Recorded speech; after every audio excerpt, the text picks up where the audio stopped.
Hola, ¿qué tal? Bienvenidos una vez más a la clase de Antiguo Testamento número 2. Estamos terminando el libro de Números ya. Hemos recorrido buena categoría de Éxodo, de Levítico y casi la historia de Números.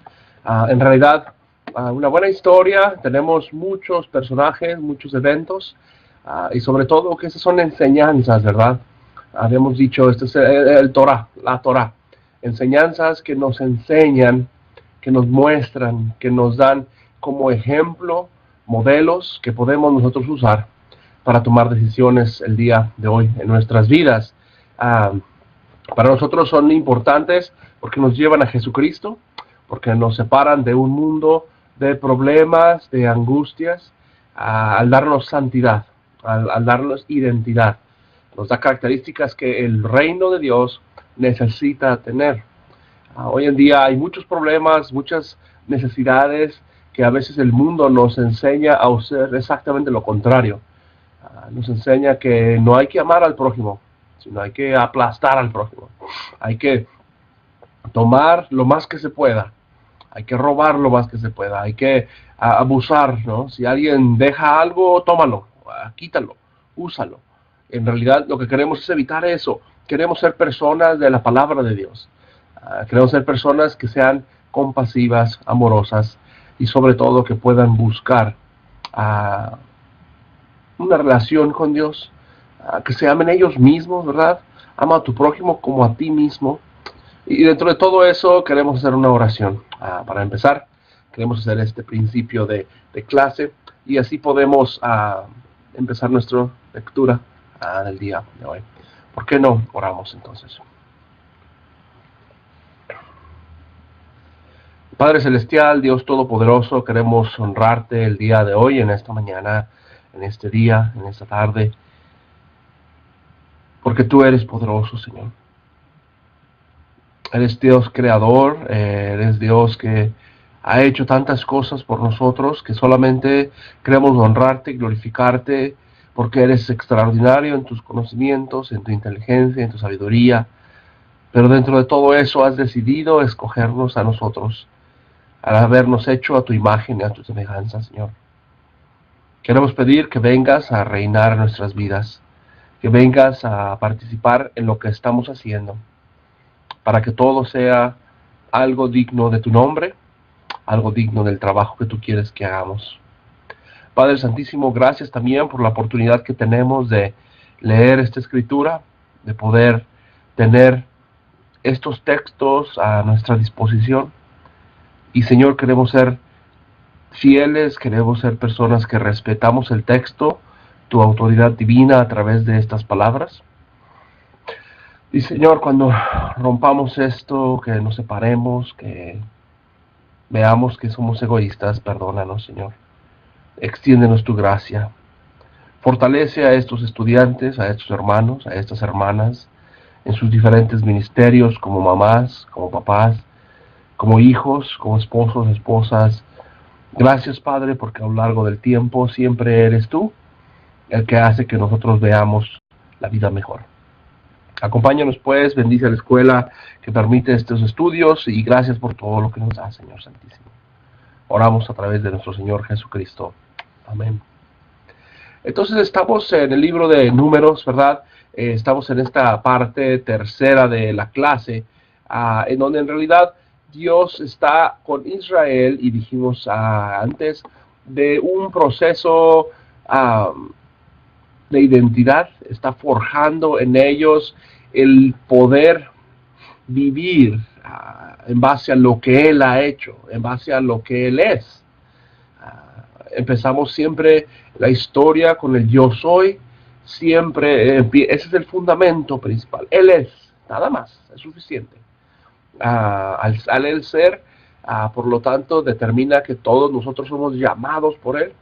Él llama, ¿verdad? El libro de Levítico, Él llamó desde el tabernáculo, desde este lugar santo, desde este lugar cubierto de oro, con madera, con incienso, con luz. Cuando tú entrabas a esta tienda, estabas cubierto de tela, de olor, había estos panes, estaba esta presencia, se sentía que ahí estaba Dios. porque de ahí llama a nosotros. Para ti y para mí es lo mismo. Hablábamos de Jesucristo. Él es nuestro sumo sacerdote, es el que nos lleva a esta presencia. Tenemos confianza de entrar a esto, dice el libro de Hebreos. Entonces el libro de Números, están haciendo censos, están haciendo divisiones de cómo van a trabajar, ¿verdad? Mayores de 20 años, empiezan a buscar los levitas que van a dividir el tabernáculo, a quién va a cargar qué, cómo se van a estar las divisiones del campamento cuando se muevan, y sobre todo que la parte del templo, perdón, del tabernáculo, era algo que pues era complicado, ¿no? Las cuerdas y los palos y la tela y todo lo que iba ahí, agua, madera, cuchillos, todo lo que era parte de esto, ¿no? La escritura necesitaba ser vivida por personas, ¿no? Y eso es lo que queremos ver el día de hoy. Si tienen sus Biblias ahí, vamos entonces a regresar al libro de Números, desde el 22 en adelante. Pero antes me gustaría leer esta carta de segunda de Pedro, donde en realidad el contexto en segunda de Pedro capítulo 2 es todos estos maestros, todos estos profetas, personas que supuestamente eran de Dios, pero en realidad no lo han hecho así. Si tienen ahí desde el versículo 13, bueno, desde el 12, capítulo 2, versículo 12 de segunda de Pedro. Pero estos, o sea, hablando de los maestros y profetas falsos, por la naturaleza han sido como bestias mudas para matanza y destrucción. Serán destruidos en su propia corrupción al blasfemar contra las cosas que no comprenden, teniendo para ellos iniquidad como retribución por la iniquidad. Consideran un placer de desenfreno a los que se entregan durante el día, corrompidos y llenos de manchas, quienes, siendo indulgentes consigo mismos, se entregan al desenfreno de sus propios ocios. Son personas ociosas, son personas que solamente están llenando su propio deseo de vivir y de satisfacerse ellos mismos, mientras tienen los ojos llenos de adulterio y de pecado incesante, seduciendo a las personas inestables y teniendo el corazón ejercitado en la avidez. Son hijos de maldición. Son personas malas, son personas que tienen esta maldad, esa maldición como su raíz. Quieren siempre hacer todo mal. Que habiendo abandonado el camino recto, se han desviado yendo por el camino de Balaam, hijo de Beor, quien amó el salario de la iniquidad, pero siendo reprendido por una asna muda, debido a su transgresión, la cual le habló con voz humana, refrenó la insensatez del profeta. Entonces aquí estamos empezando a ver que el mundo del Antiguo Testamento, al igual que el Nuevo Testamento, aquí en segunda de Pedro, eran muy similares, tenían mucho en común. Personas corruptas, personas que tenían problemas, no solamente de abusos, de maltratos, sino también de una forma de vida pues ventajosa. Querían abusar de las personas, querían tomar ventaja de las personas. Y en el libro de Números, capítulo 22, inclusive el 23, y casi para terminar el 24, es una historia de este profeta Balaam y un rey de Balac. Recuerden que Israel está subiendo del sur hacia el norte, en la parte este del mar muerto o del Jordán, del río Jordán, y cuando está en este lado suben, pasan a Edom, están subiendo a Amón, y ahora está llegando a la parte de los moabitas, ¿verdad? De Moab. Y aquí es cuando estas pequeñas historias que pues a veces parecen tan alejadas de nosotros, son reales, son verdaderas para nosotros. El rey de los moabitas, versículo 1, capítulo 22 de Números, dice: los hijos de Israel continuaron en marcha y acamparon en la llanura de Moab, que se encuentra junto a Jordán. Y Balac, hijo de Zippor, miró con Israel los hechos de los amorreos, o sea, vio lo que sucedió con los amorreos, por lo cual los moabitas tuvieron mucho temor delante del pueblo, pues eran muchos y los moabitas estaban angustiados. ¿Okay? Entonces el rey Balac está sintiendo la presión de estos hombres israelitas que están subiendo del sur hacia tierra de él y saben lo que habían hecho.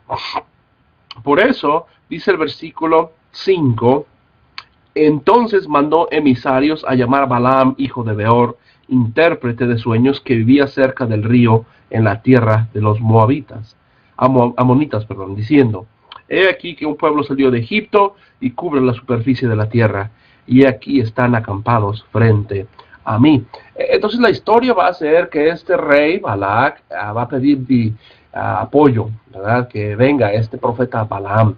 La historia de Balaam es una historia muy interesante, no solamente porque este profeta va a actuar y querer en contra del pueblo de Dios, sino que ahora estamos viendo un animal, ¿no? Un burro, una burra, un asno, hablar y corregir a este profeta. La historia es algo conocida, empieza a verse un poquito que estos pasajes son interesantes, y más que todo lo que nos llama la atención a nosotros es que esta burra, este animal, habló y le dijo algo para corregirle, ¿no?, a este profeta. En realidad eso no es el punto principal de la historia. El punto principal de la historia, al igual que lo dijo Pedro, al igual que lo va a decir Judas, ¿verdad?, en esos pasajes, es parte de lo que nosotros no leemos la Biblia por motivos correctos a veces. Estamos leyéndola por lo que nos interesa a nosotros el día de hoy, y no por lo que los autores tenían en mente de decirnos, de comentar, de explicar todo esto. Pero en sí, este hombre va a pedir, Balac va a pedir a Balaam que venga para maldecir a Israel. Una de las cosas importantes aquí es que esos hombres no eran parte de Israel. No era parte de lo que Israel había hecho en Egipto. Ahora, Dios trabaja de muchas maneras, ¿no? Este era un profeta que estaba trabajando fuera del mundo de Israel, fuera del mundo del pueblo escogido de Dios. Entonces nos muestra que Dios está trabajando en otras tierras, en otros pueblos, con otras gentes. No es extraño esto.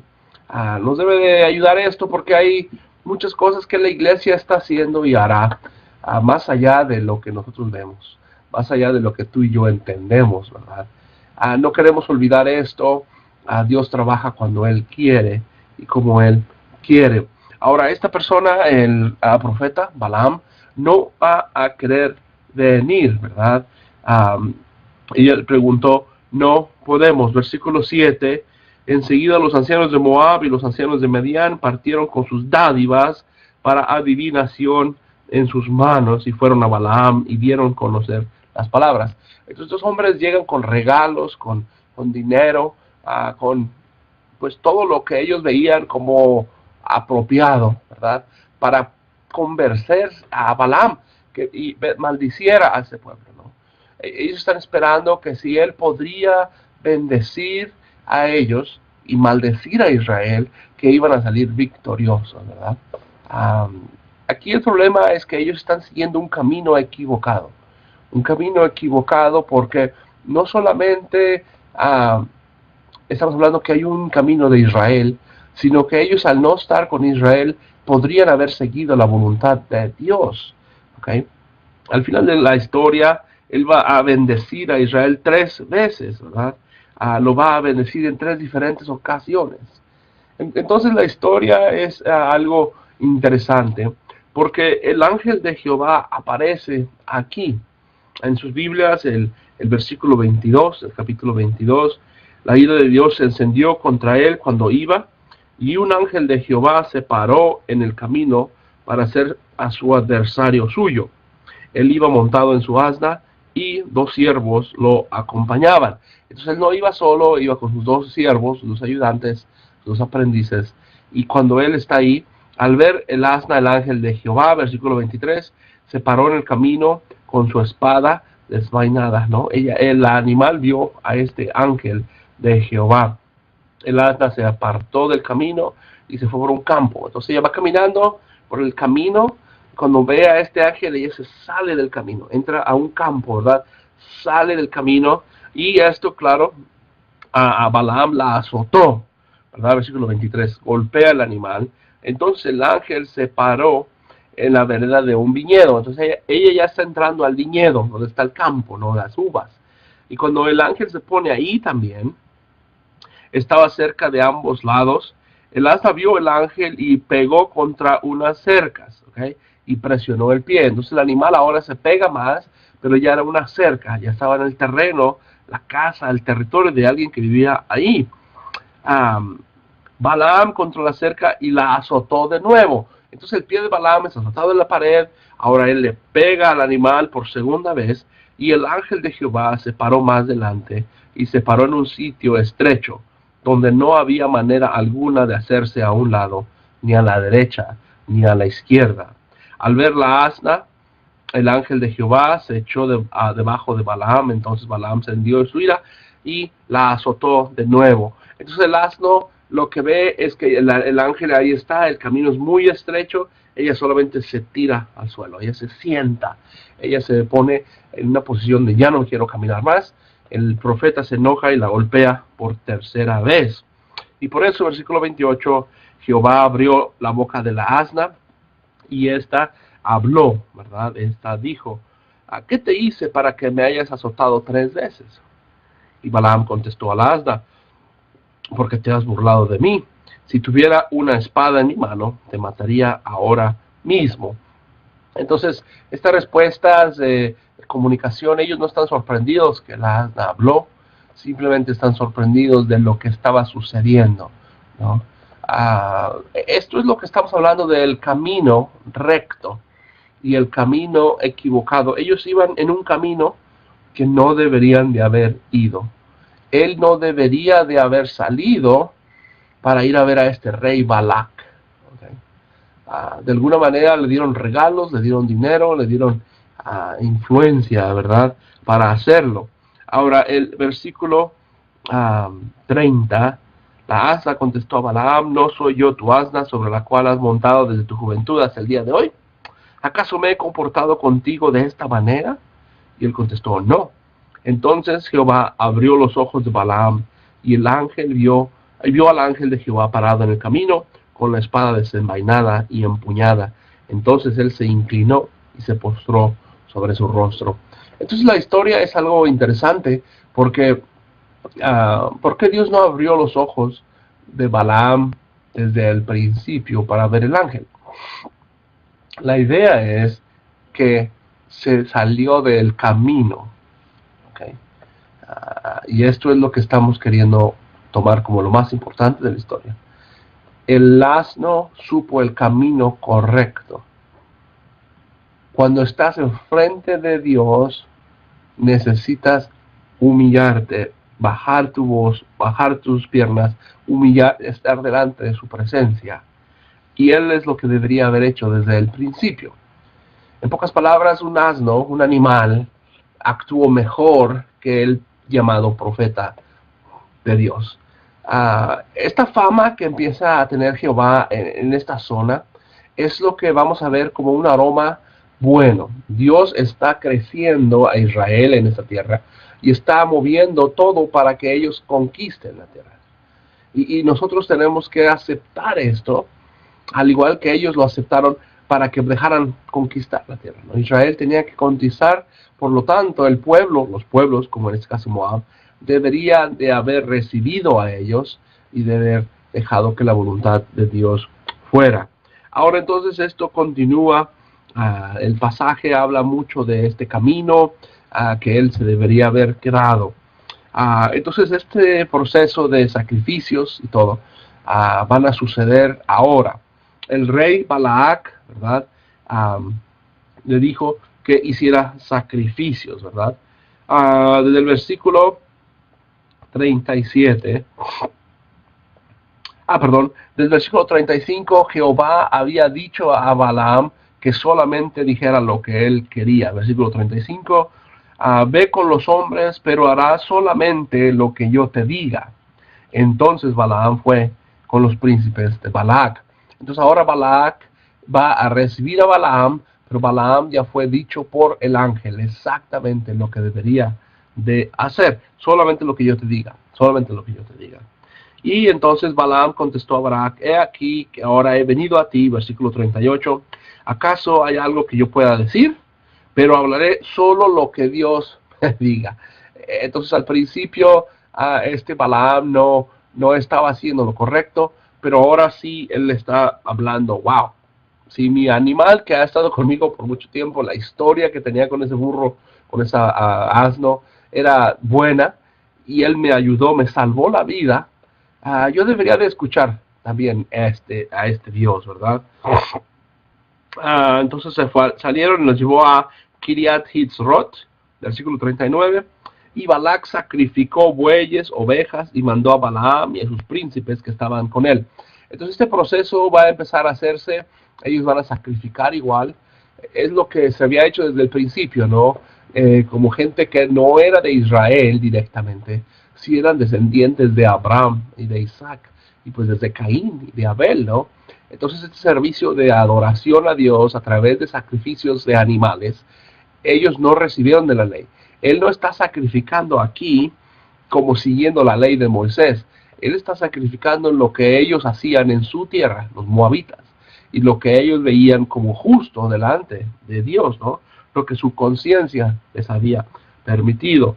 Llegada la mañana, Balac tomó a Balaam e hizo subir a Bamot Baal, y desde ahí observó un extremo del pueblo. Bamot Baal es como la montaña, el lugar de Baal, ¿no? Baal va a ser este dios que van a adorar en esta zona.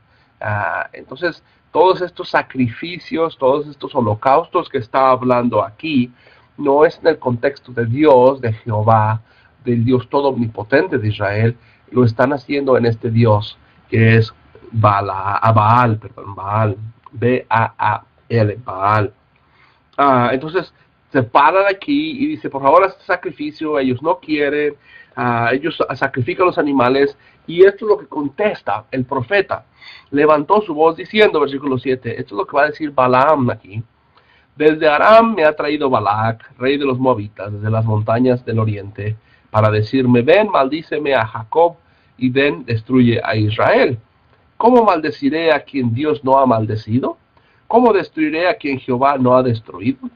Pues desde la cima de las montañas lo he visto, y he aquí desde las colinas lo he contemplado. He aquí el pueblo que mora solitario, y no es contado entre las naciones, ¿ok? Entonces Israel ahorita era como mucha gente que estaba entre naciones, no era una nación establecida, no tenían tierra, no tenían nada. ¿Quién puede contar el polvo de Jacob? O sea, ¿quién puede contar ese polvo de la historia de este hombre, Jacob? ¿Okay? Y claro, tiene connotaciones de la promesa abrámica, que los hombres de Dios iban a ser como la arena del mar. Y el número de la cuarta parte de Israel. Muera yo mismo la muerte de los íntegros, y sea mi fin como el suyo. Entonces él está pegándose a las palabras de Dios, él está profetizando lo que Dios había dicho. Lo va a hacer 3 veces, ¿verdad? En el capítulo 23, versículo 18, otra vez vuelven a moverse a otra montaña, vuelven a moverse a otra parte, a donde van a hacer sacrificios y holocaustos, versículo 17, y en el 18 vuelve a predicar, vuelve a profetizar Balaam. Y va a decir lo mismo, ¿no?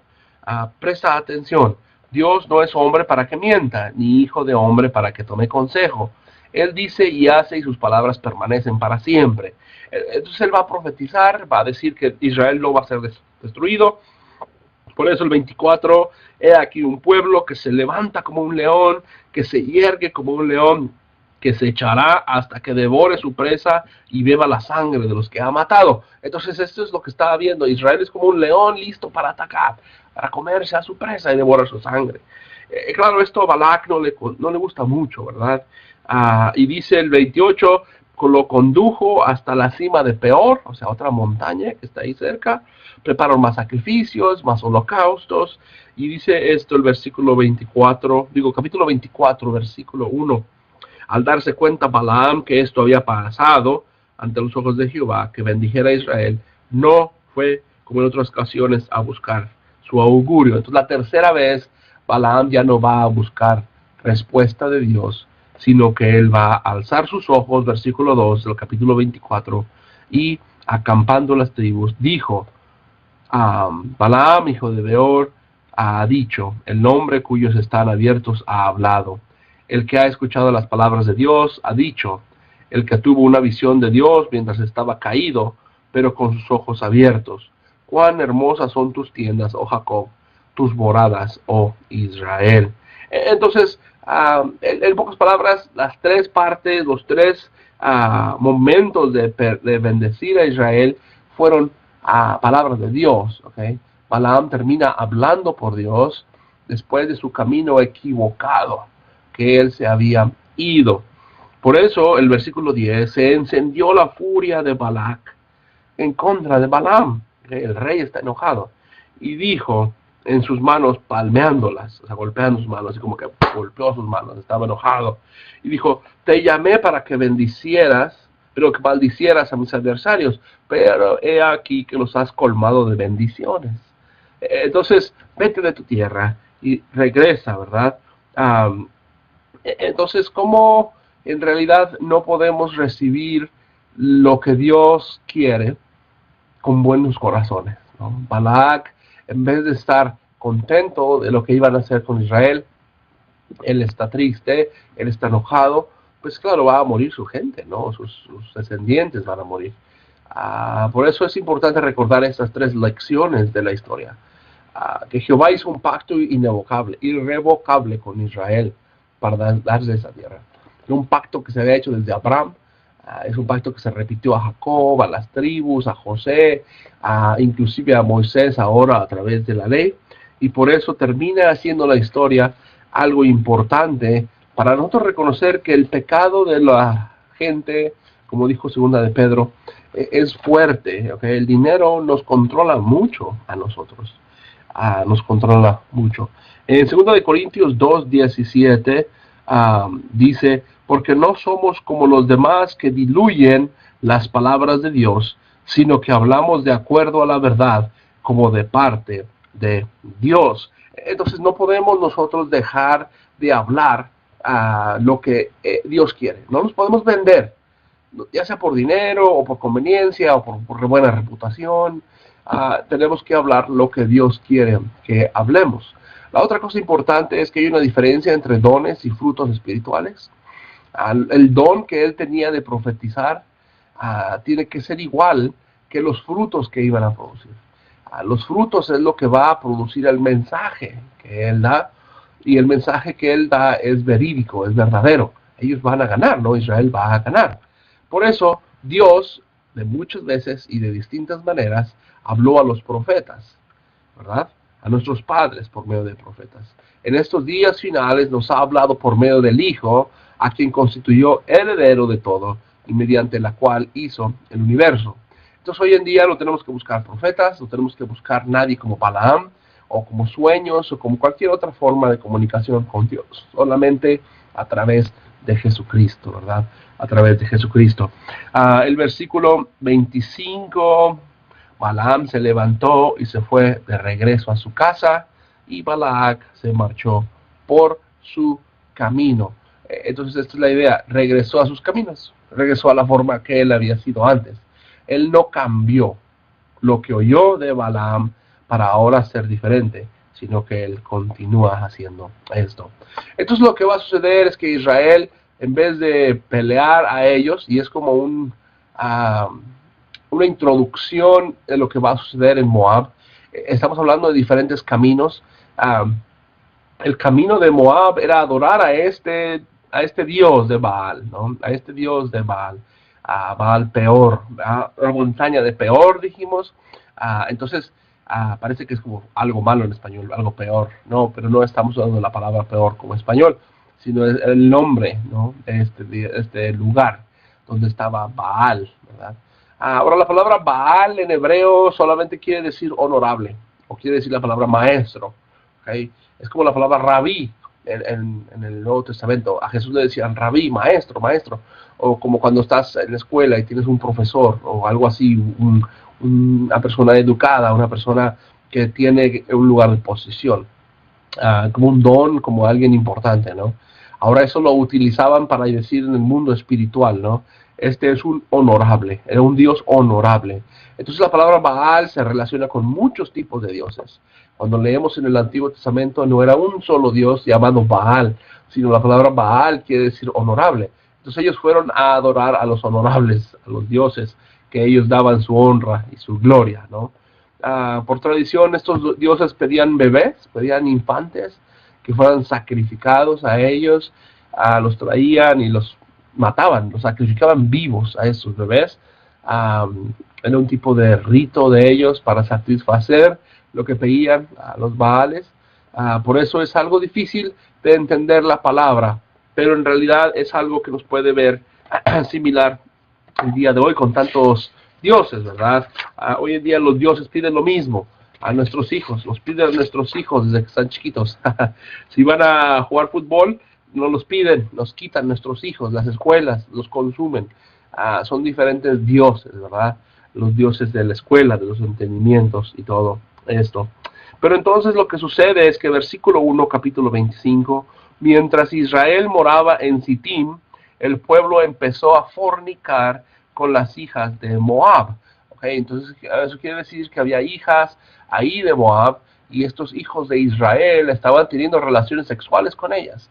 No eran casadas estas mujeres, simplemente ellos estaban fornicando con ellas, versículo 2, las cuales invitaron al pueblo a presentar sacrificios a sus dioses.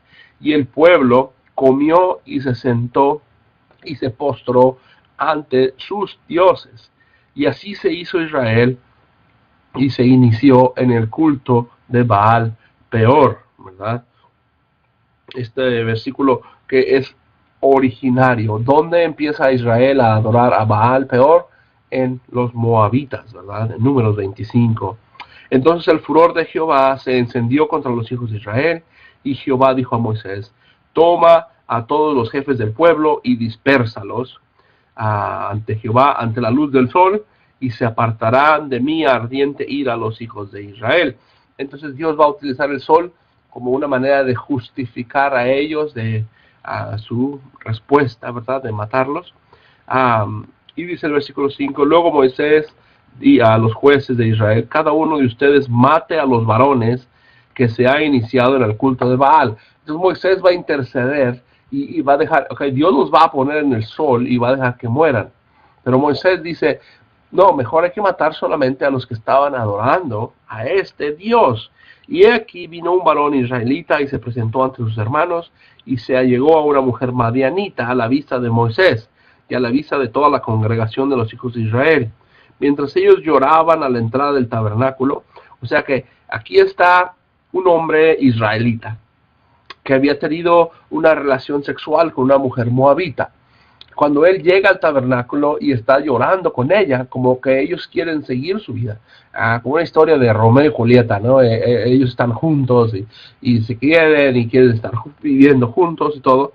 Al darse cuenta, Fineas, recuerden que Fineas es uno de los hijos que van a ser ahora los sacerdotes, ¿verdad? Los dirigentes espirituales, hijo de Eleazar. Eleazar era hijo directo de Aarón. Entonces Aarón tenía estos hijos de Itamar, Eleazar, Nadab y Abiú. Entonces es como un sobrino, digo, como un nieto de Aarón.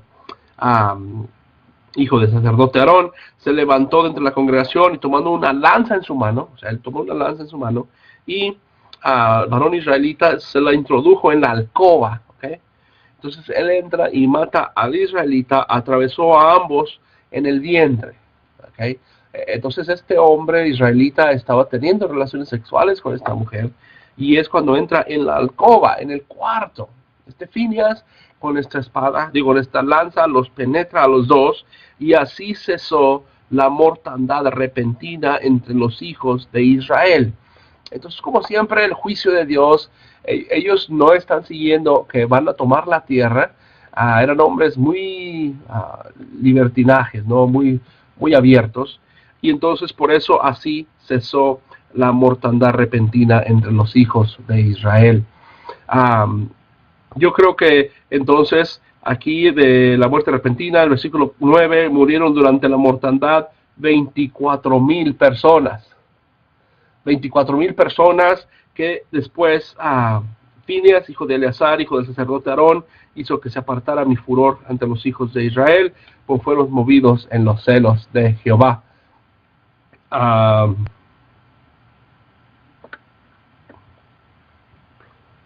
Un momentito, por favor.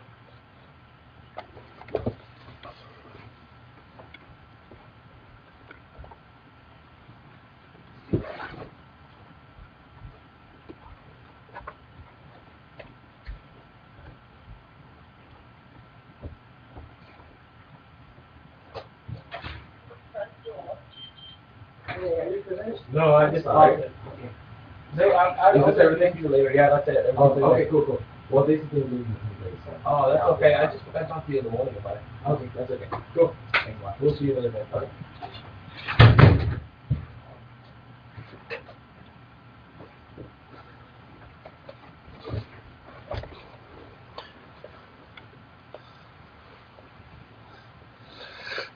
Perdón, vinieron por unas materiales para una presentación de la escuela que van a usar en Oklahoma y tuve que darlos a ellos rápidamente, pero a lo mejor se puede editar esto después.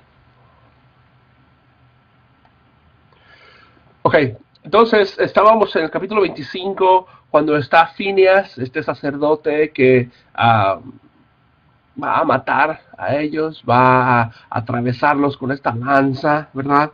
Capítulo 25, versículo 11, Fineas, hijo de Eleazar, hijo del sacerdote Aarón, hizo que se apartara el furor de los hijos de Israel. Entonces él está haciendo esta justicia rápida, ¿no? Los penetra, los mata así, y por eso es algo triste que Israel ahora, en vez de dejar a estas mujeres extrañas, ellos se están uniendo. Ahora, no es tanto por las mujeres que no podían casarse con ellas, ¿okay? No era esa necesidad de ver que Dios no quiere que se casaran o que estuvieran con las mujeres que no son de Israel. El problema es que estas mujeres los estaban llevando a ellos a la adoración de Balaam, en vez de que fuera lo contrario, ¿verdad? Y eso lo entendemos. Hoy en día muchas mujeres están utilizando esto y se llevan a nuestros hombres fuera de la iglesia, ¿verdad? No son varones, no son hombres de fe. Y eso lo vamos a ver un poquito más adelante aquí, que los hombres tienen que ser más varones, más hombres de decisión de Dios. Entonces, versículo 11, en la mitad, pues fue movido por mi celo entre ellos, ¿ok? Dios está hablando de que Fineas se movió por un celo, o sea, él estaba buscando el beneficio de Dios. Por eso no destruía a los hijos de Israel en mi celo. Por lo cual dije, he aquí, yo le concederé un pacto de paz, y para que él sea y sus hijos después de él, un pacto de sacerdocio eterno, por haber sido celoso de su Dios, habiendo expiación por los hijos de Israel. El varón israelita muerto, el cual fue muerto junto a la mujer madianita, se llamaba Zimri, hijo de Salú, jefe de la casa paterna de la tribu de Simeón, ¿verdad? Y la mujer madianita se llamaba Cosbi, hija de Sur, que era el príncipe de su casa paterna, Madián. Y habló Jehová a Moisés diciendo, acosa a los madianitas y aniquílalos, ¿okay? Porque ellos les ha acosado con su mentira y han conspirado contra él el asunto de Peor y el asunto de Cosbi, hermana de ellos, a la hija del príncipe de Madián. Entonces ellos van a terminar haciendo una matanza en Moab, van a destruirlos a ellos, y termina siendo el lugar donde va a haber una manera de contar otra vez, va a ser un censo Dios otra vez. Aquí los Salmos 106 es lo que recuerda estos momentos, este juicio, o sea, esta manera de actuar. Pero el pueblo se sometió ante Baal Pegor y participó en los sacrificios, a un Dios muerto. ¿Okay? Entonces, Salmo 106 está hablando de este momento que Baal, ¿verdad? Estos dioses falsos que sacrificaban a sus bebés, sacrificaban relaciones, increíble. Después, cuando leamos los profetas, vamos a hablar que tomaban a estos bebés y los sacrificaban, ¿no? Azotaban a los niños en su cabeza, cosas horribles, ¿no? Estas adoraciones es algo que no podríamos pensar que alguien como los hijos de Dios pudieran estar ahí. O sea, eran servicios de adoración a dioses muertos, que no tenían vida, ¿verdad? El capítulo 26, entonces, es este censo otra vez, ¿ok? El libro de Números al principio empezó con un censo y nos dio esa cantidad, ¿verdad? De 603.550 personas. Ahora, en el final del capítulo 26, en el versículo 51, tienen este otro número diferente, ¿verdad? De 601.730. Entonces, un censo que ahí van a marcar por casas, al igual que la vez pasada, a Rubén, Simeón, Judá, Isaacar, o sea, van a ir por cada tribu, ahí están los números de un lado a otro. Como siempre, Judá es el que sigue siendo el mayor, hasta creció más, ellos de 74.000 a 76.000.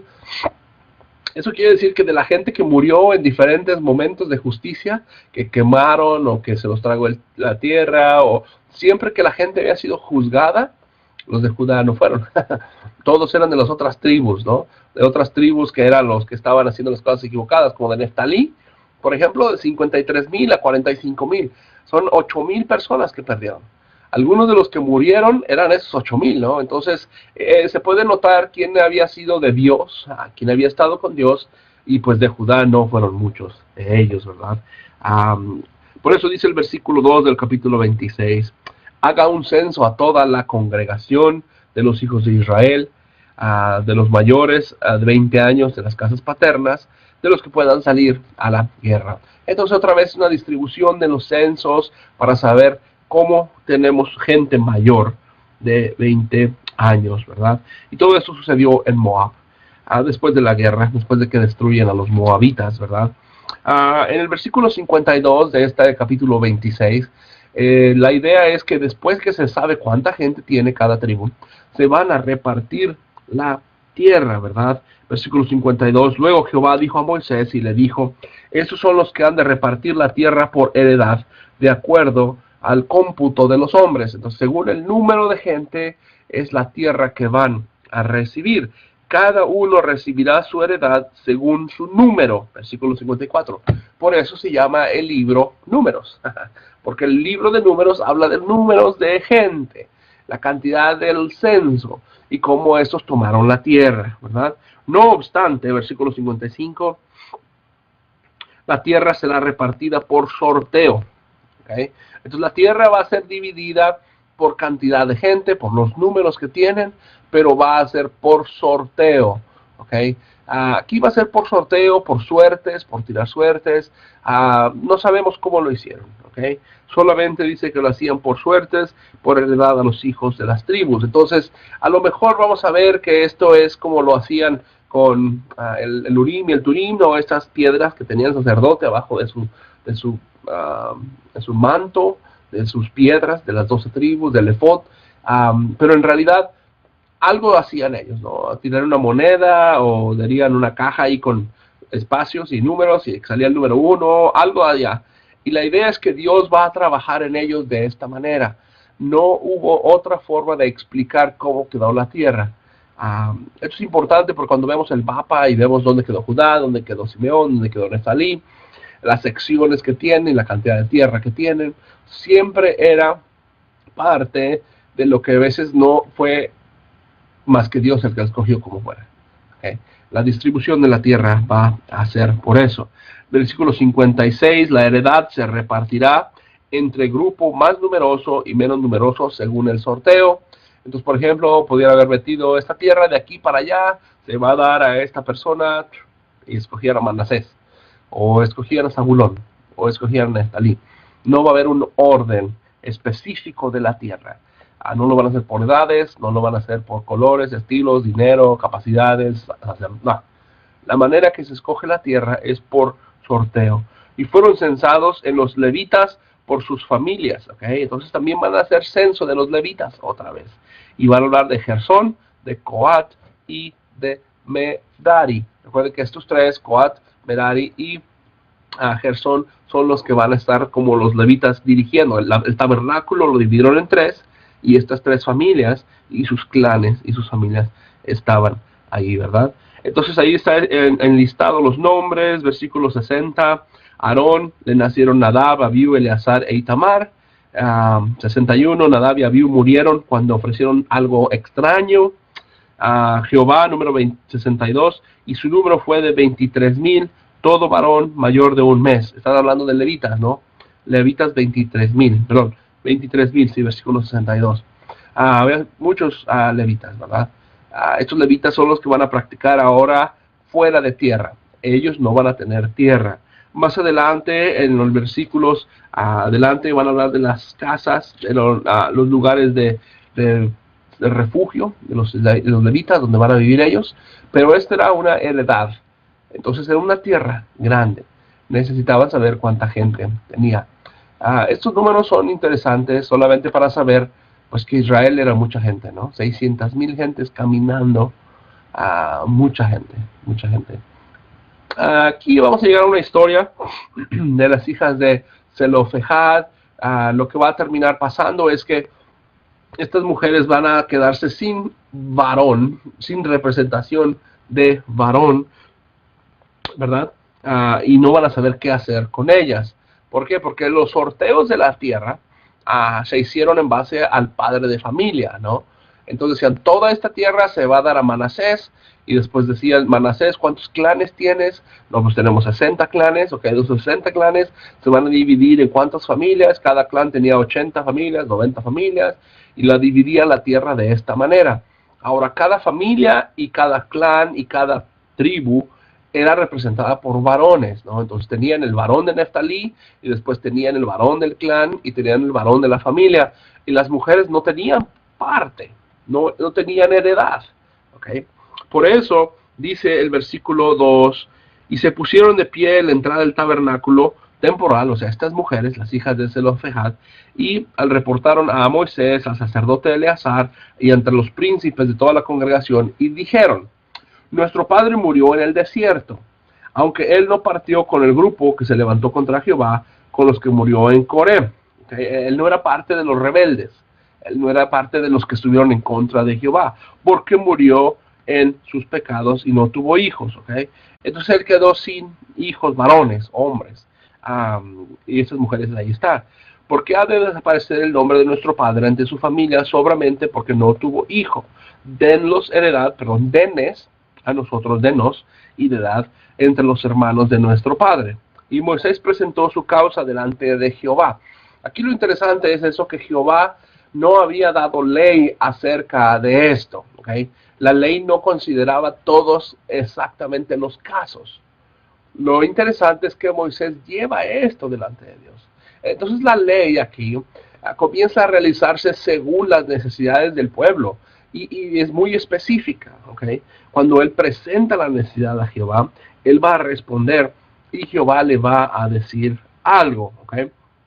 El versículo 6, capítulo 27, versículo 6, Jehová dijo a Moisés, bien dicen las hijas de Zelofehad, denle posesión de una heredad entre los hermanos de su padre, y se traspasarán a ellas la heredad de su padre. Entonces, el padre de ellas tenía heredad con el clan, ¿verdad? Porque el padre de ellas era el papá de la familia. Pero esa familia pertenecía a un clan ya. Era descendiente de este clan. Y este clan descendiente de una tribu. Entonces dijo, denles de esta heredad, de los que ellos van a recibir. Y dice el versículo 8, y los hijos de Israel dijeron, cuando un hombre muera sin dejar haber tenido hijo, varón, dará su heredad a su hija. ¿Okay? Y si no tenía hija, dará su heredad a sus hermanos. Y si no tenía hermanos, dará su heredad a sus tíos paternos. Y si no tenía tíos paternos, dará su heredad al pariente más cercano de su familia, y él tomará posesión de ella. Estatuto de derecho será para los hijos de Israel, tal como Jehová ordenó a Moisés. Entonces aquí se convierte en una ley de tierra, una ley de posesión, de heredad. Y la idea principal es que pues no se quedaran sin tierra. Esas mujeres se iban a quedar sin un terreno. ¿Por qué es tan importante el terreno? Pues porque necesitaban, o sea, urgían de alguna manera tener tierra. Es donde vivían, ahí tenían sus animales, ahí cultivaban, ahí crecían sus frutos, ahí tenían su casa, ahí tenían todo lo que ellos tenían. Una persona sin tierra no tenía futuro. no tenía presencia en el mundo social, ¿verdad? Entonces así sucedió. Ellas van a quedar completamente protegidas, van a quedar de alguna manera dentro de la familia, no son sacadas, ¿ok?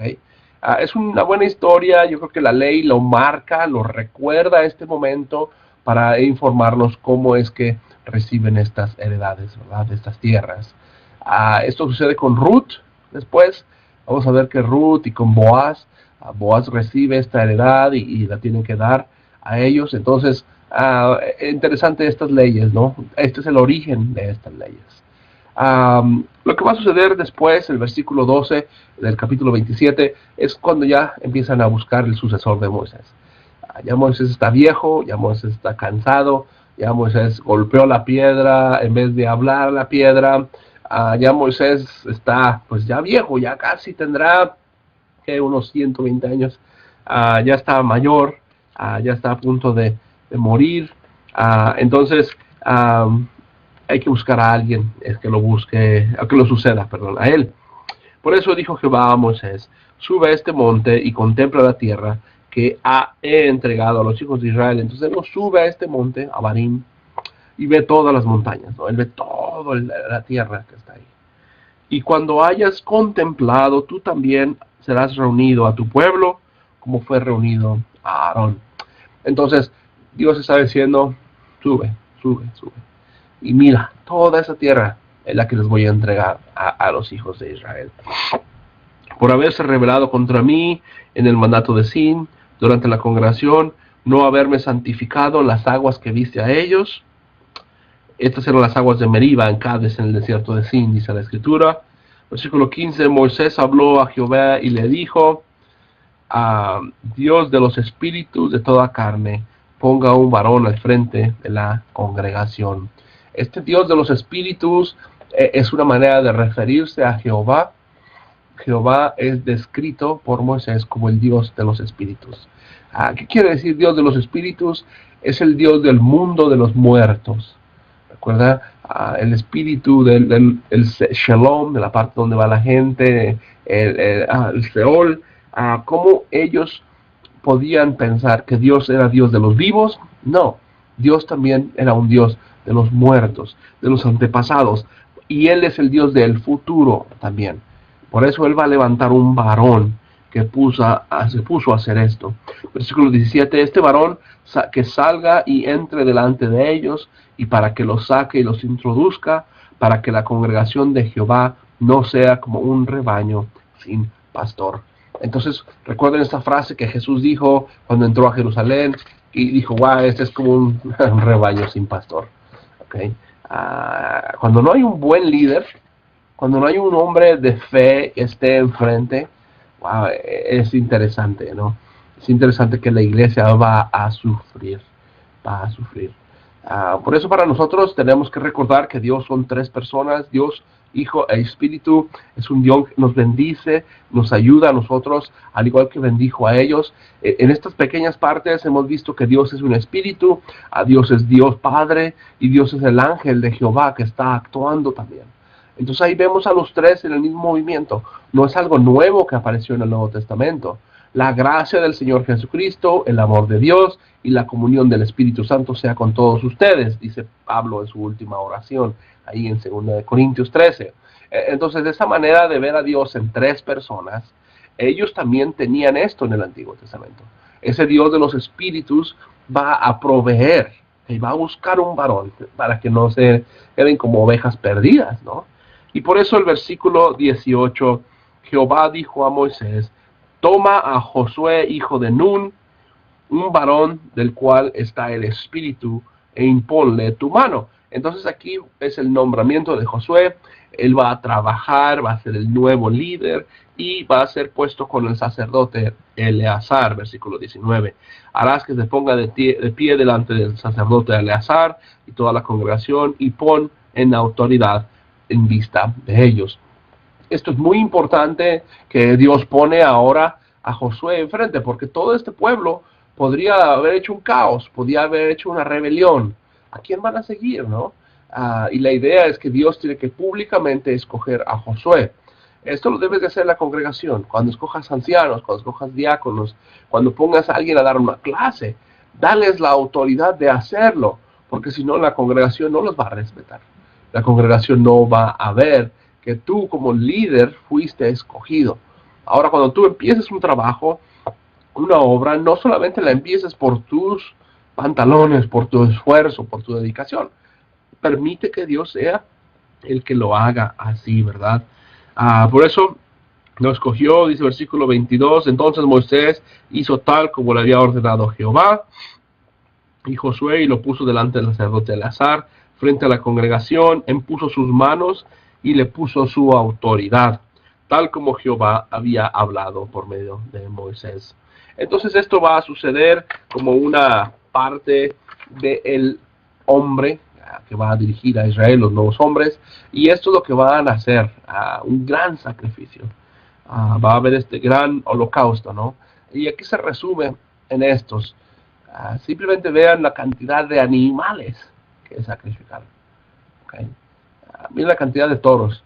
2, 4, 6, 8, 9, 16, 24, 33, 43, 54, 66, 79 toros, más o menos. Wow, o sea, es mucho. Carneros, miren los corderos que se sacrificaron. O sea, un momento conmemorativo, ¿okay? A las cabras que se hicieron ahí, ¿verdad?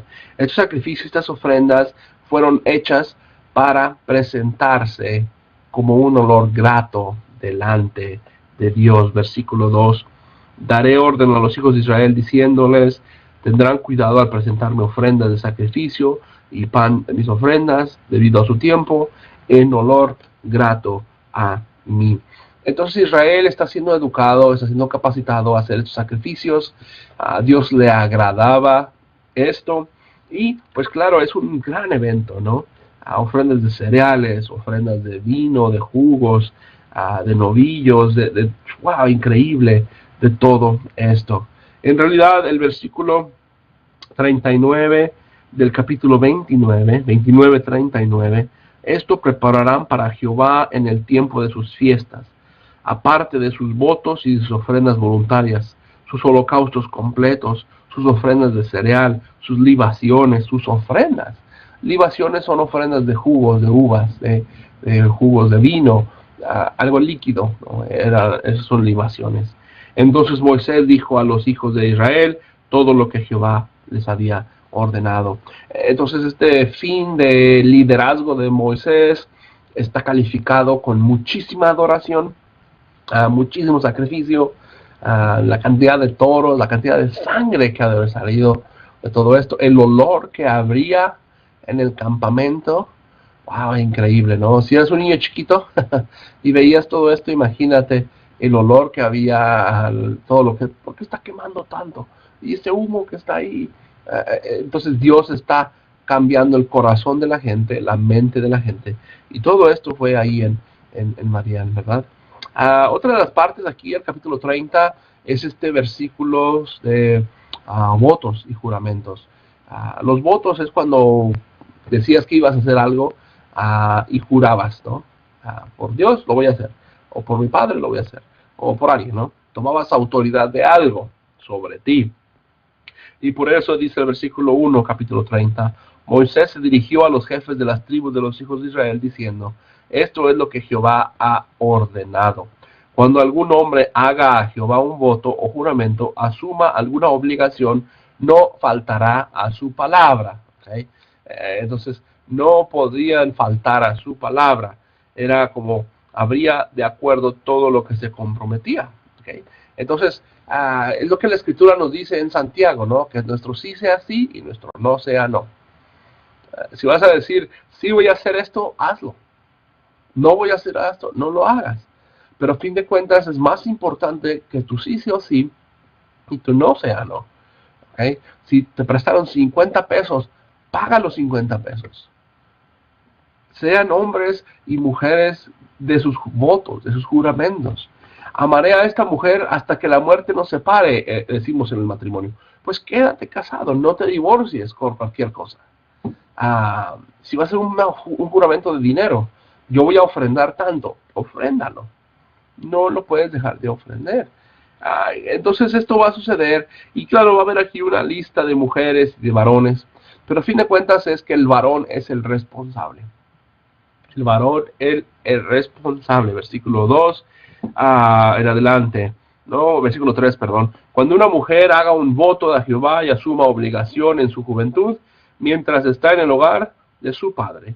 Y si su padre se entera de los votos y obligaciones de ella que ha asumido, y su padre calla al respecto, entonces todos los votos y obligaciones que ella asumió serán válidos. Entonces, si el hombre lo acepta, no dice nada, es porque son válidos. Entonces, la validez de un voto de una mujer es el esposo o es el varón. ¿Okay? Entonces, el ejemplo va a ser que si una mujer está en su casa, el responsable es su padre, el varón. Si no está en la casa y está soltera, el responsable es al varón que esté sujeto a ella, un tío, un abuelo o alguien así.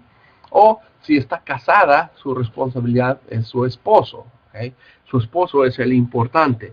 Por eso dice el versículo en adelante hasta el 15, que todo esto será válido o inválido según lo que el varón ha escogido.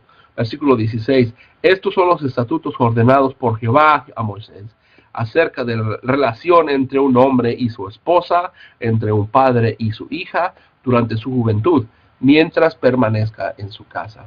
Entonces, la responsabilidad de un hombre, un varón, es muy importante.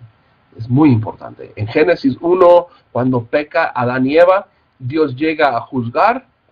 Con el que llega a hablar primero es con Adán, no con Eva. ¿Okay? Adán es el varón. Si hoy llegara Dios a juzgarnos y llegara a nuestras casas, si eres hombre, va a hablar contigo primero Dios. No va a hablar con tu esposa, no va a hablar con tus hijos, no va a hablar con ninguna otra persona, va a ser contigo, varón. Contigo, hombre. Conmigo, hombre. ¿Okay? La iglesia. Si la iglesia está en mal lugar es porque los hombres no han hecho su trabajo. No han hecho su dirección. No han hecho su trabajo de varón. Por eso dice 1 de Pedro 3:5. Porque así era la belleza de aquellas santas mujeres que en los tiempos antiguos esperaban en Dios y mostraban su respeto por sus esposos. Entonces, una hermosa mujer, una mujer bella, bíblicamente hablando, es la mujer que se somete al varón, que se somete al liderazgo del varón. Ahora, no quiere decir que hace todo lo que el varón dice. Simplemente estamos bajo sujeción de los liderazgos varoniles. Ahora, eso tiene mucho estudio, tiene mucha manera de hablarse, el trabajo de un hombre, la responsabilidad de un hombre, como cabeza de casa, como líder congregacional. Ahora, la mujer debe de someterse al hombre según la voluntad de Dios para que él pueda ser un buen líder. Recuerde que son ayudas idóneas, son ayudas. Deben de ayudar a estos varones. Entonces, todo esto es parte de lo que está sucediendo aquí. La frase principal es el capítulo 30, versículo 16, mientras permanezca en casa de su padre. Entonces, una mujer siempre tiene a un varón al que puede someterse un poco más. El capítulo que sigue, entonces el 31, vamos a ver estas represalias, maltrato que va a suceder con los líderes, ¿verdad? Luego habló Jehová a Moisés diciéndole, toma completa venganza de los hijos de Israel contra los madianitas, o sea, ya ve y termínalos, mátalos. Después será reunido a tu pueblo. Entonces, la última guerra de Moisés es los madianitas. Tiene que matarlos. Y después él va a morir también. Entonces dijo Moisés al pueblo, ármense algunos hombres entre ustedes a fin de formar un ejército para ir contra los madianitas, para que lleven a cabo la total venganza de Jehová contra Madián. 1000 hombres, 1,000,000 de cada tribu, 12,000 personas se van a levantar. Fueron seleccionados 1000 de cada tribu, versículo 5. Versículo 6, Moisés integró el ejército de 12,000 hombres armados de cada tribu, y a Fineas. Recuerden, Fineas era el sacerdote que había matado a estos hombres y esa mujer adúlteros, ¿okay? Hijo del sacerdote Eleazar. Entonces él va junto con los vasos del santuario, con las trompetas en su mano para tocarlas. Entonces el sacerdote Fineas lleva esas trompetas de plata. Recuerden que las van a sonar para la guerra. Ellos están listos. Hicieron la guerra contra Madián. como había ordenado Jehová a Moisés, y mataron a todos los varones. Entonces matan a todos los varones, ¿ok? Y muertos los reyes, y aquí están los nombres de los reyes, ¿no? Evi, Rekem, Sur, Ur y Reba, 5 reyes madianitas, y a Balaam, hijo de Beor. Entonces matan aquí a Balaam, hijo de Beor. Entonces al sacerdote, digo, al profeta que había estado antes. Los hijos de Israel se llevaron en cautiverio a las mujeres. Entonces se llevaron las mujeres que estaban ahí para, pues que yo no sé, estas mujeres han de haber sido muy guapas, muy bonitas, porque por eso estaban cometiendo fornicación con ellas, estaban queriendo abusar de la relación con ellas, pero ahora se quedan con las mujeres, ¿verdad? Dice el versículo 9, perdón, llevaron a la cautiverio a las mujeres y a sus niños y los despojaron de todo el ganado, de sus bienes y todas sus riquezas. Entonces se quedaron con el oro, con las platas, con los animales, con los niños, e incendiaron todas las ciudades de las cuales vivían y todas sus aldeas. Se llevaron todos los cautivos, todo el botín, tanto de persona como de ganado, ¿okay?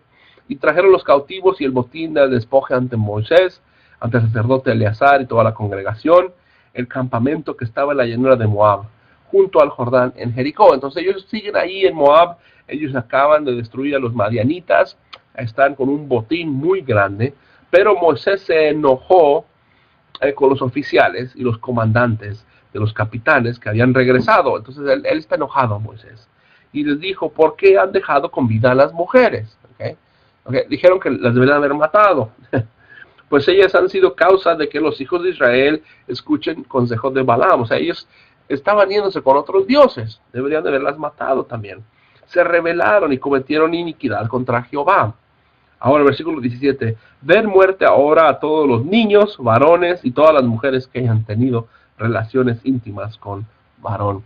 Entonces imagínate, mata a todos los niños, a todos los varones y a todas las mujeres que habían tenido sexo antes. Los únicos que quedan vivos son las mujeres vírgenes, las mujeres que no habían tenido relaciones íntimas con un varón. Pero las mujeres jóvenes que no habían tenido relaciones íntimas con varón, déjenlas vivas para ustedes. Versículo 18 del capítulo 31. Estas mujeres van a ser ahora parte de Israel. Acampen fuera del campamento durante 7 días. Cualquiera de ustedes que haya matado a una persona, va a haber una purificación, ¿verdad? A lo mejor con esto de la vaca alazana, esta purificación de cenizas, de agua. Es lo que habíamos dicho, nada podía entrar al campamento si no había sido purificado anteriormente. Versículo 20, además, purificación por rociamiento, o sea, es cuando rociaban estas aguas con cenizas, todo artículo de cuero, todo artículo de pelo de cabra, todo utensilio de madera. Es como el ejemplo bíblicamente de cómo ellos recibían lo que habían ganado en las guerras, el botín, la purificación y todo esto. Y es lo que quieren hacer hoy en día en la tierra de Jerusalén. Quieren santificar todo lo que ya formaron y crearon e hicieron para poder empezar a construir el tercer templo. Entonces el sacerdote Eleazar dijo a los hombres del ejército: estas son las ordenanzas de Jehová. Oro, plata, bronce, hierro y estaño y el plomo, todo lo que pueda resistir al fuego pasará por el fuego y será purificado. Entonces tomaron todo lo de metal y lo quemaron, le pusieron fuego. En pocas palabras, quemaron todos los gérmenes, toda la mugre, todas las impurezas, todo lo que había ahí adentro. Si alguien había usado una copa de vino y tenía mugre y gérmenes y enfermedades, las quemaron para que quedara solamente el metal. Todo lo que pueda resistir el fuego pasará por el fuego y será purificado con las aguas de purificación ceremonial. Algo que no pueda pasar por el fuego tiene que ser sumergido en el agua, ¿verdad? Llevarán sus ropas al 7º día para que sean purificados y entonces podrán entrar al campamento. Entonces esta purificación, estamos hablando de santidad, de que Dios es santo, el tabernáculo es santo. No podían solamente ganar una guerra y meter aquí un botín de oro o de mujeres o de niños. Todo tuvo que morir ahí afuera. Después se van a repartir el botín, ¿verdad? Y el botín va a ser mucho. Ahí están las cantidades que puse en la pantalla: 675,000 ovejas, 72,000 toros, 71,000 asnos. La cantidad de oro y de plata, wow, es increíble, ¿no? Las ovejas, los animales, Wow, todo esto que está ahí desde el versículo 25 hasta el versículo 54 fueron divididos mucho, ¿verdad? Entonces, por ejemplo, 53, todos los hombres del ejército habían tomado botín, cada uno para sí. Entonces todos los soldados tomaron a la mitad y todos los ejércitos líderes tomaron la otra mitad, y los que estaban en Israel, que no habían ido a la guerra, tomaron la mitad, y el 2% se quedó para el tabernáculo, para los levitas, ¿verdad? Moisés y el sacerdote Eleazar recibieron el oro de los capitanes de millares, de los capitanes de centenas, y lo llevaron al tabernáculo temporal como memoria a los hijos de Israel. Entonces Israel sigue creciendo en sus riquezas, destruyen a pueblos como los madianitas y se quedan con las mujeres vírgenes, y ellas se van a casar con los israelitas y ya no van a tener más identidad con su pueblo ni su Dios de ellos, ¿verdad? Lo que va a suceder aquí es este mapa que estamos viendo. Aquí se ve Moab, aquí se ve Edom, ¿verdad? Los amonitas, es toda esta zona del lado este del Mar Muerto, o la parte derecha de este mapa. Es lo que ya han conquistado, ¿no? Ellos vinieron del sur, por abajo, por acá donde estaba Egipto, y cuando ellos están entrando a esta zona de Moab, Edom, están conquistando todo esto, ¿okay? Entonces ahora están en Galaad, y lo que va a suceder aquí es que va a haber interés por estas tierras, porque eran tierras buenas para el ganado, ¿okay? Los descendientes de Rubén y Gad, o sea, son las dos tribus de Israel, poseían muchísimo ganado. O sea, era la gente que tenía más animales. Y al darse cuenta que Jazer y la tierra de Galaad eran propiedades para el pastoreo, los descendientes de Rubén y los descendientes de Gad dijeron a Moisés, a todos ellos: la tierra de Jehová conquistó, versículo 4, delante de los hijos, es una tierra apropiada para el pastoreo, y tus siervos poseen ganado. Y dijeron: si hemos hallado gracia delante de ustedes, no nos hagan cruzar el Jordán. Entonces ellos quieren quedarse de este lado ya, como bueno, pues ya esta es nuestra tierra, aquí ya nos queremos quedar. ¿Por qué tenemos que juntarnos y cruzar el Jordán? ¿Para qué andamos cargando vacas, animales, cabras y corderos y todo eso? No queríamos juntar. Entonces Moisés descendió y le hace un pacto con ellos. No les molesta la idea, simplemente dice: si vamos a ir a conquistar toda la tierra, ustedes tienen que ir a la conquista. Pueden dejar a sus mujeres, a sus hijos, a sus vacas, a todo el ganado que quieran, pero los varones deben de ir a la guerra, deben de seguir con nosotros, ¿ok?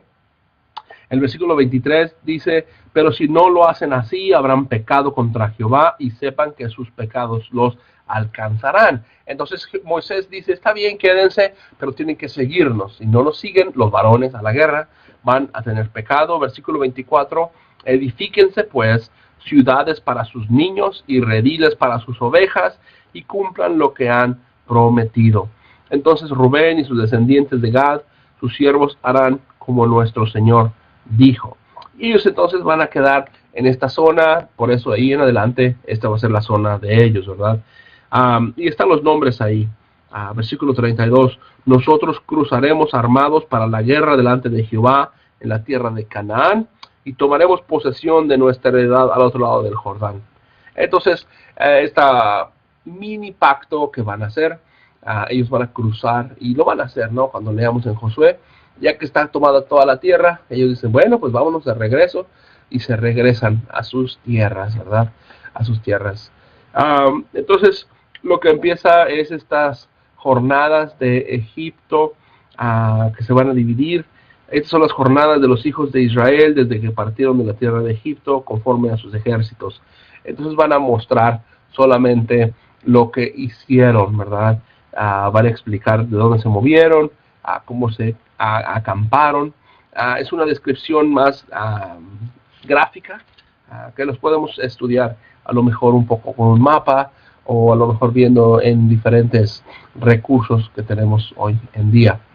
Pero el capítulo 34, estamos hablando de los levitas ya, de estas ciudades de refugio, ¿verdad?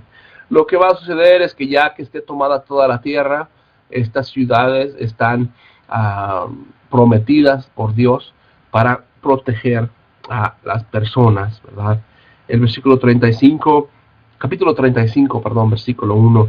Jehová habló a Moisés diciendo, en la llanura de Moab, junto al Jordán, y diles, da órdenes a los hijos de Israel para que se posean una posesión y den a los levitas ciudades en las cuales vivan. Asimismo, entregarás a los levitas los campos que están alrededor de esta ciudad. ¿Okay? Ellos tendrán ciudades para vivir en ellas y los campos serán para su ganado, para sus animales y para sus bestias. ¿Okay? Entonces van a ser escogidas 6 ciudades y aquí están marcadas la ciudad de Golán, de Kedesh, de Ramot Gilead, de Beter, de Hebrón, y dentro de estas ciudades vamos a ver que había reglas, ¿no? Había reglas. Si tú matabas a alguien o habías asesinado a alguien, podías entrar y quedarte ahí hasta que hubiera un juicio, hasta que hubiera algo así. Versículo 24 del 35, la congregación juzgará respecto a estos casos entre el homicida y el vengador de la sangre. Entonces era ojo por ojo, diente por diente. Si a mí me mataron a mi hijo, yo podía ir a matar a la persona que mató a mi hijo. Entonces, para que yo fuera a matarle, tenía que verificar que había matado por alevosía y ventaja. O sea, no fue accidente, no fue un problema que no fue la persona, a buscar testigos, a presentarnos delante de ellos, pero debe de haberse hecho en estas ciudades, ¿no? Entonces tú estabas ahí cerca de Edom o de Moab, pues corrías a Becer o corrías a Hebrón, ¿no? Ciudades de refugio. Los levitas ahí vivían. Entonces los levitas van a servir el tabernáculo, pero no todos van a estar amontonados ahí. Se van a regar en toda la tierra. Se van a regar a todas las diferentes zonas de Israel, ¿no? Y ellos van a servir como dirigentes espirituales. Ahora, versículo 31, no aceptarán soborno por la vida del asesino que es culpable de muerte, sino que se le dará muerte irreprensiblemente. Entonces, si es culpable, pues sí los mataban, ¿no? Era responsabilidad de ellos.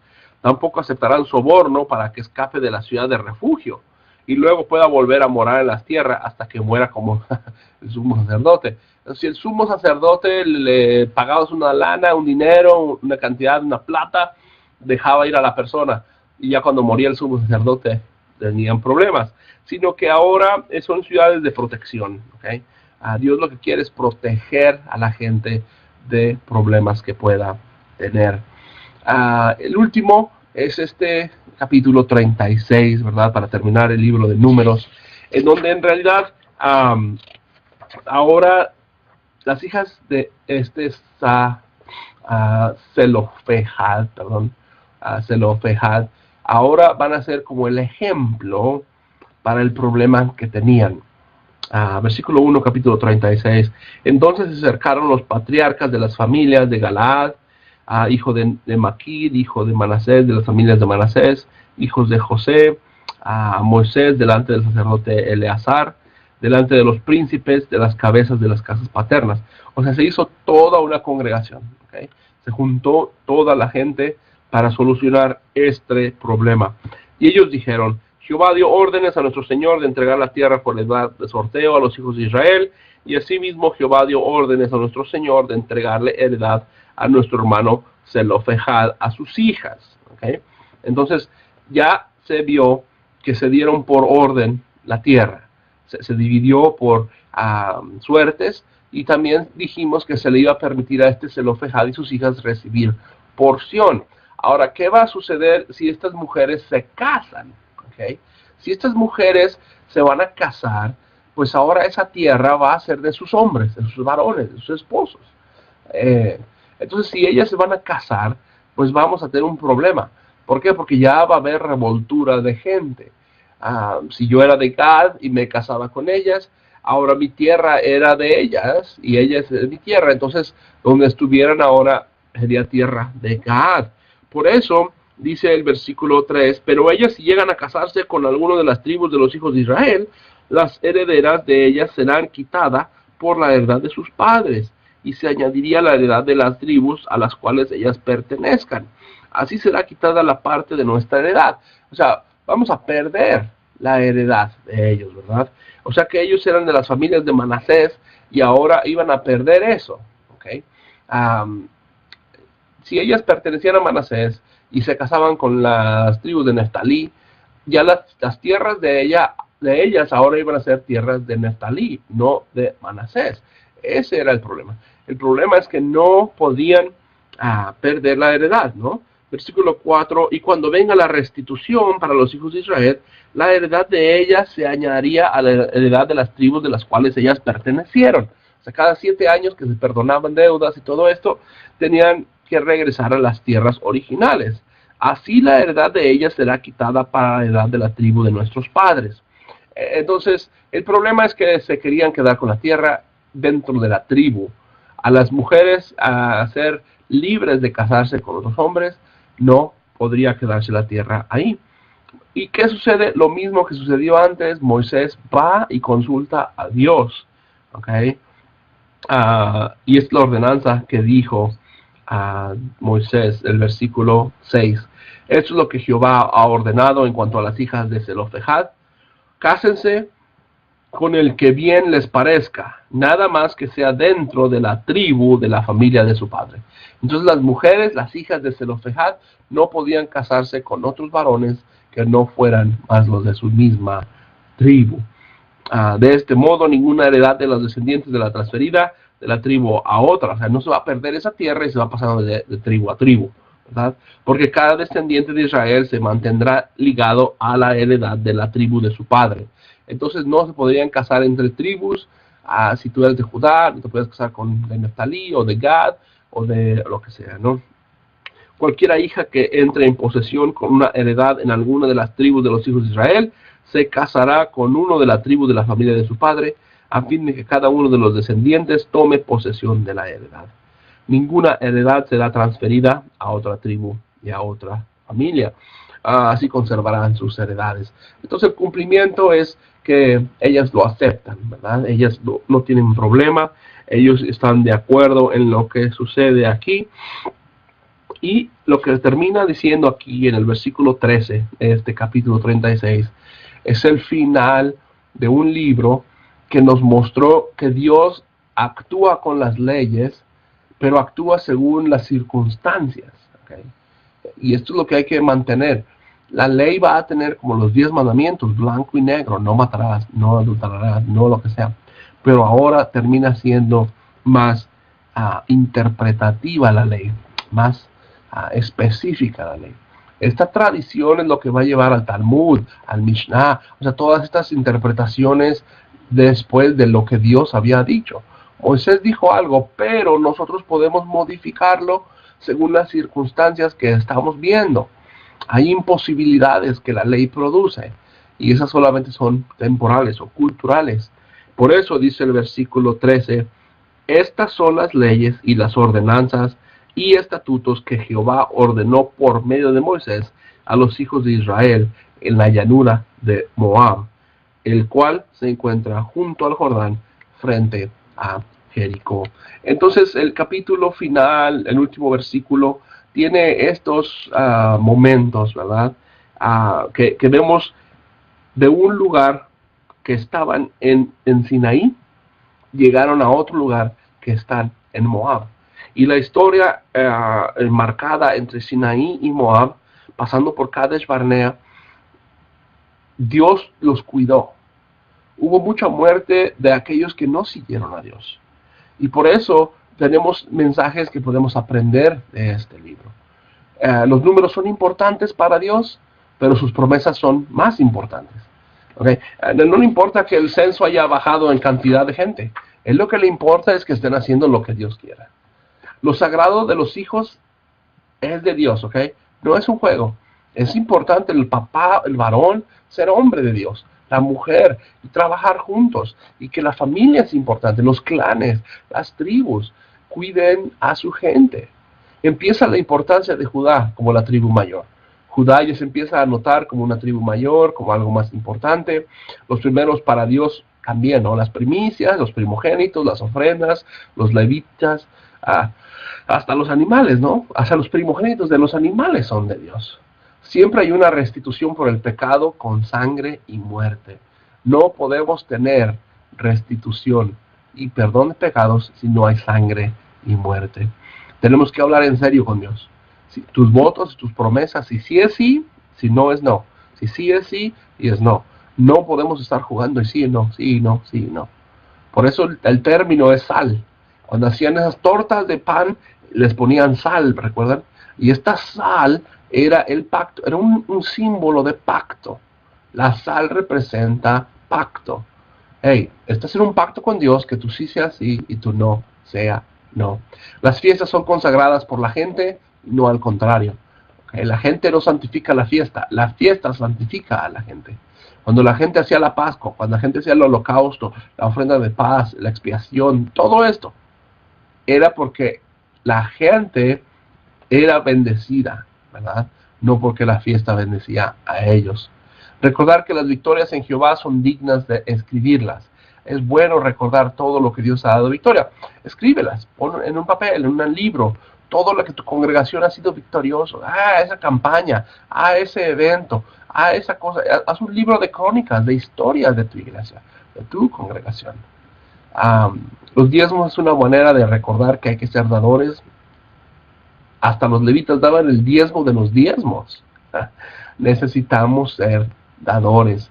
Necesitas ser dador. No guardes nada más recursos, dinero, fuentes para ti. La purificación nos da entrada al tabernáculo y al campamento, con la vaca alazana. Necesitamos ser purificados. Cuando entres a congregaciones a adorar, purifícate primero. Pide a Dios perdón. Ponte de rodillas, ora. Pide entrada a su presencia, por favor. Se nos olvida que estamos entrando en la presencia de Dios. Convocación para recordar que Dios hizo lo bueno, buenísimo, ¿no? Oraciones, todo lo que se estaba haciendo ahí. Orar malamente por otros no es olor grato a Jehová. Cuando Balaam le pidió a Balac que orara mal por la gente, eso no le gustó a Jehová. Jehová no quiso eso. Él quería que orara por bien. No ores mal por las personas. Ojo por ojo es la ley, pero siempre Dios ofrece refugio a los necesitados. Las ciudades de refugio era eso. Ojo por ojo, diente por diente, pero Dios siempre daba una forma de refugiarse. Otro es que los roles de los hombres y las mujeres son divinos. No dejen de actuar como hombre, hombres, y como mujer, mujeres.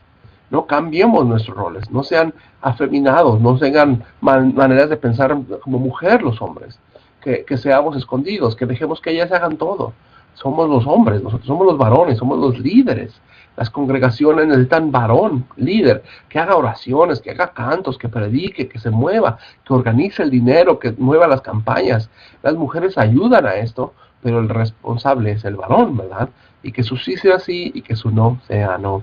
Moisés y Josué nos recuerdan la importancia de tener discípulos. Con eso me gustaría terminar la clase. ¿Quién es tu discípulo? ¿Quién es tu Josué? ¿Tienes Josués que van a tomar tu lugar algún día? O la pregunta es, ¿quién es tu Moisés? ¿Tienes alguien que te esté discipulando a ti? ¿Que te esté enseñando a ti? ¿Que sea alguien arriba de ti espiritualmente, con madurez, con dirección y todo? Necesitamos ser discipuladores. Necesitas ser el discípulo de alguien y necesitas tener tus discípulos. Estas enseñanzas del libro de Números son buenas. Nos ayudan a recordar que Dios es grande, es amoroso y sobre todo que ha estado con su pueblo desde hace mucho tiempo, con muchas razones, sus promesas las cumple. Que Dios te bendiga. Esperamos seguir con el libro de Deuteronomio y que estemos adelante con todo lo que Dios nos ha provisto.